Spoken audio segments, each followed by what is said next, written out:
Эта ужасная и душераздирающая история произошла в небольшом городе России. Героями данной истории являются мачеха Виктория и ее пасынок по имени Антон.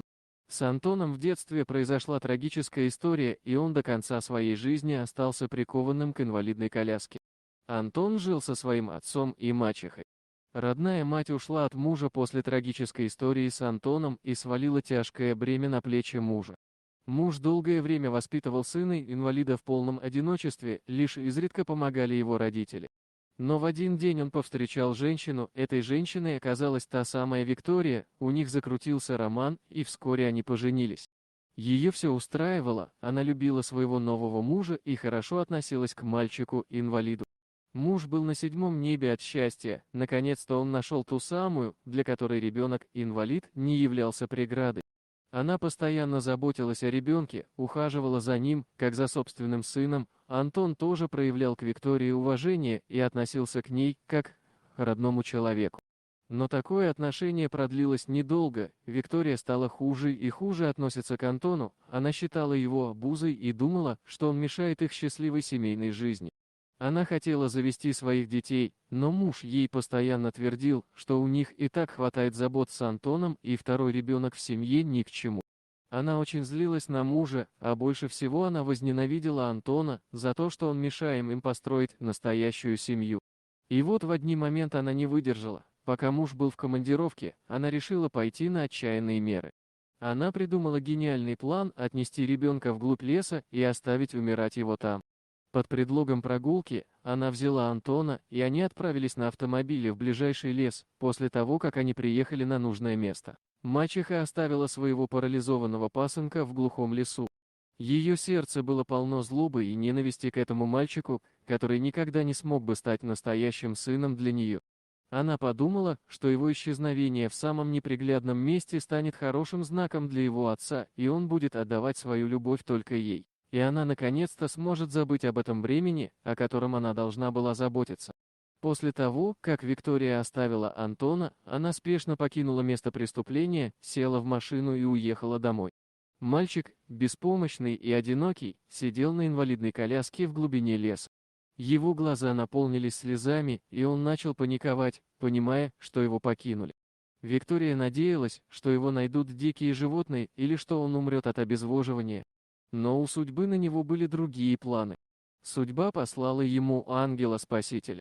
Прошло уже около 1 часа, и мальчик понимал, что скорее всего за ним уже никто не придет, он уже смирился со своей участью, как вдруг услышал треск веток из-за спины. Обернувшись назад, он увидел величественного медведя, который, видимо, пришел на запах человека. Мальчик начал паниковать еще больше, ведь смерть он лап медведя еще более ужаснее, чем смерть он истощения.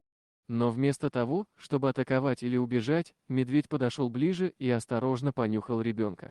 В его глазах было видно сострадание и понимание. Он понял, что этот мальчик нуждается в защите. Так начался необычный день для медведя и мальчика. Медведь оставался рядом с мальчиком, ни на шаг не отходя. Он стал его сторожем и оберегал его от любой опасности, которая могла подстерегать их в лесу. Они провели вместе целый день, одинокие души, объединенные внезапной связью. Таким образом мальчик провел весь день, ожидая помощи от неравнодушных людей. Он понимал, что находится в глубине леса и скорее всего тут не ходят люди, но надежда все равно не утихала в его глазах.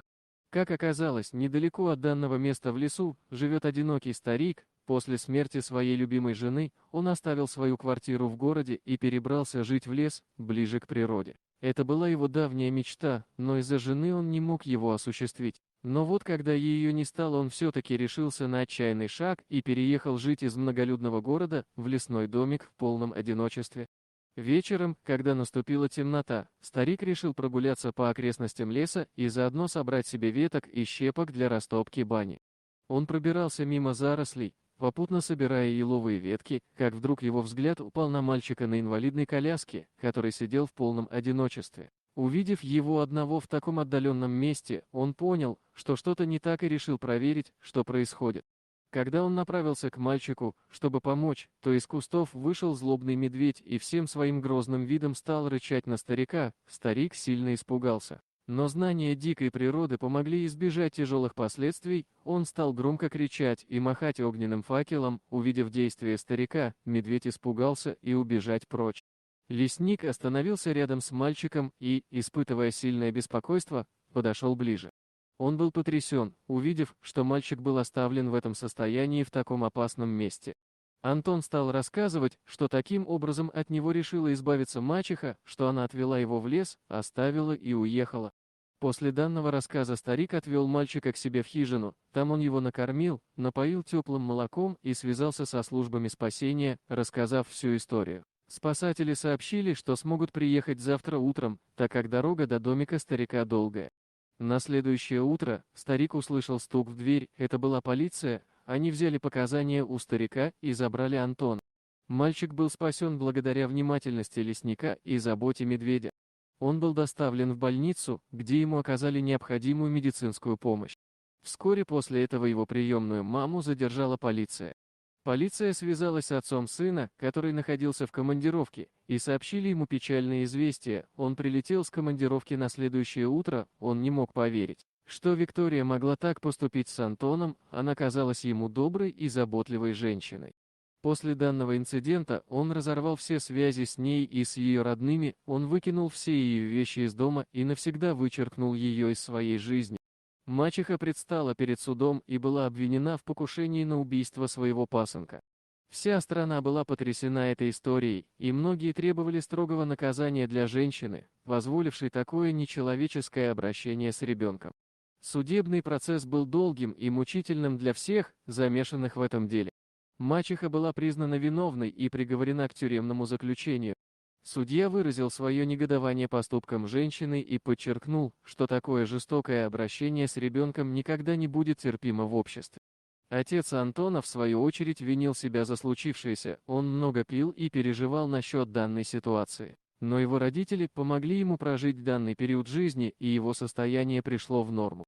И теперь они живут с отцом счастливо, а также иногда навещают старика в лесу, который спас жизнь Антону. Антон очень благодарен ему за спасение. А также он не забывает того медведя, который не стал его трогать, и благодаря такому счастливому стечению обстоятельств он остался жив. Маленький мальчик, благодаря медвежьей заботе и доброте лесника, смог пережить этот кошмар и начать новую жизнь. Его история стала символом силы и выносливости, а также примером того, как даже в самых темных местах мира есть доброта и сострадание. Вот такая удивительная история произошла с Антоном и его отцом. Трудно представить, что могло бы произойти, если в тот момент старик не появился в лесу. А что вы думаете по поводу данной истории? Делитесь своим мнением в комментариях, а также подписывайтесь на канал, там вы найдете еще много интересного.